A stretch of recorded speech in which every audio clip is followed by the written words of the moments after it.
This presentation is an excerpt from the literary work God is Like a Complex System, currently available on amazon.com.br. It will soon be fully translated into English. Enjoy the audio and reading. The experience is enhanced by the images. If the Adam and Eve protocol represented the initial test of consciousness and free will, the NOHA protocol was the divine response to an existential crisis: how to preserve billions of years of evolutionary development without having to start from scratch. God created time and knows how to value his creation. Likewise, he saw how difficult the execution of the Adam and Eve protocol was. We are a masterpiece. He needed to protect himself. To understand the need for the Noah's Ark protocol, we need to recognize the timescale involved in the creation of humanity.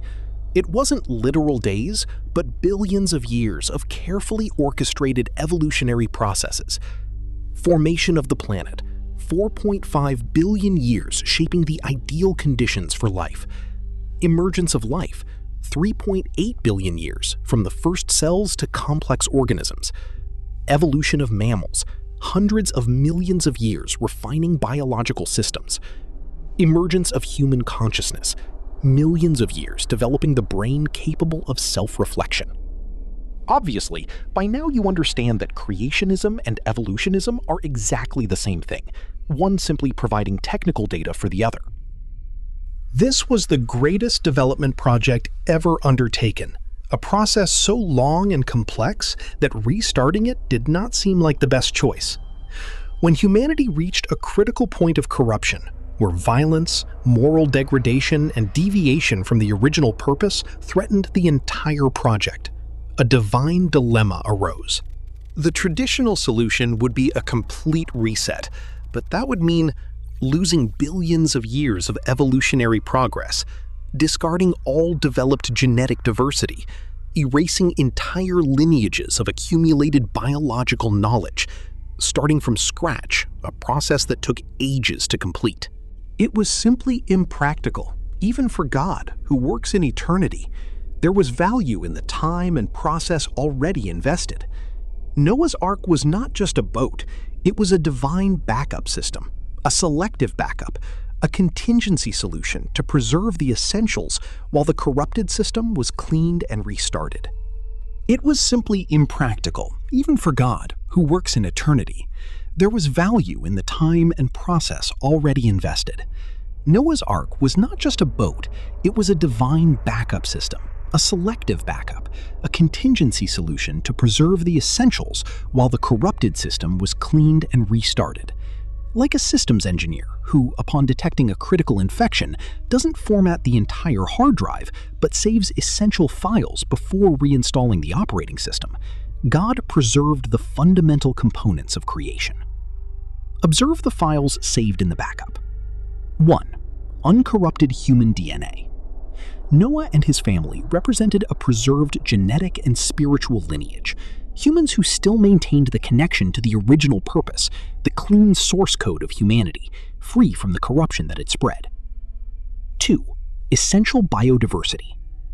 Each pair of animals represented billions of years of genetic information, evolutionary codes that could not be recreated quickly.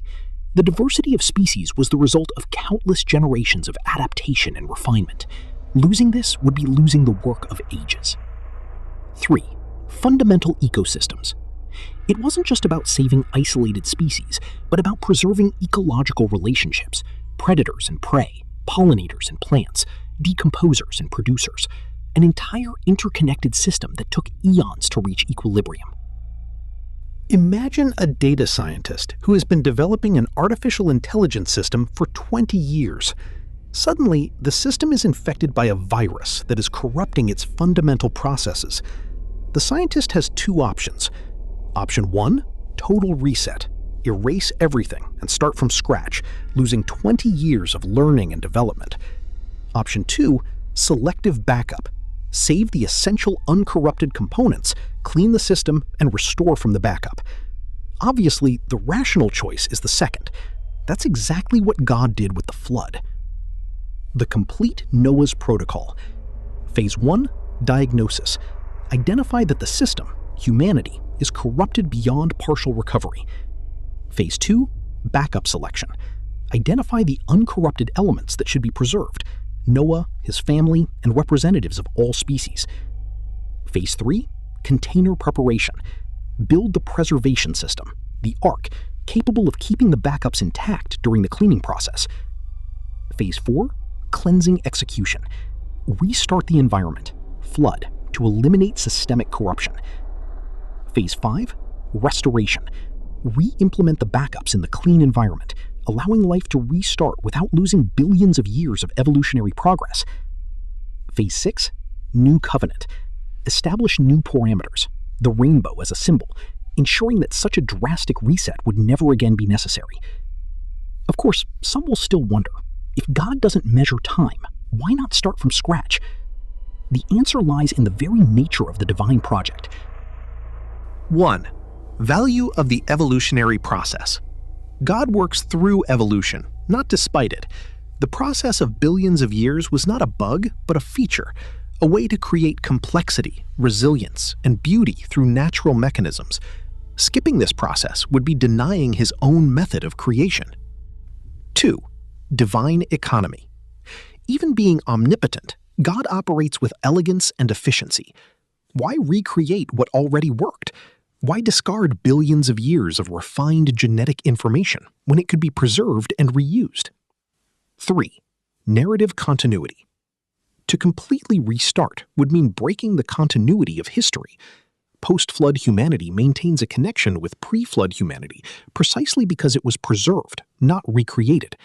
Noah was a direct descendant of Adam. The line was not broken, but filtered.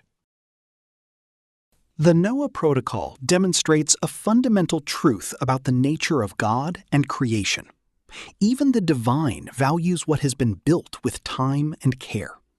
The decision to make a backup instead of starting over reveals that the evolutionary process has intrinsic value. The accumulated genetic information is too precious to be discarded. God prefers to work with what exists, refining and correcting it, rather than constantly destroying and recreating it. Continuity has meaning. We are direct descendants of those who were deemed worthy of preservation.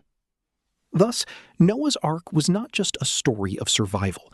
It was the greatest preservation project in history, ensuring that billions of years of divine work were not lost, but purified and continued. And we, modern humanity, are the result of this restored backup, carrying in our DNA not only the heritage of Noah, but of all the eras that preceded him, preserved through the greatest backup system ever implemented. This was just an excerpt from the book. The goal is to provoke critical thinking and lead you to reflection. The book will be available soon on Amazon.com, but twice a month we will post more excerpts here for productive discussions. The book is part of a larger project called Education for Life. This project will encompass a vast network of thought-provoking knowledge, games, and activities, all designed to integrate human knowledge and bring everyone back to what we were created for: educating for life.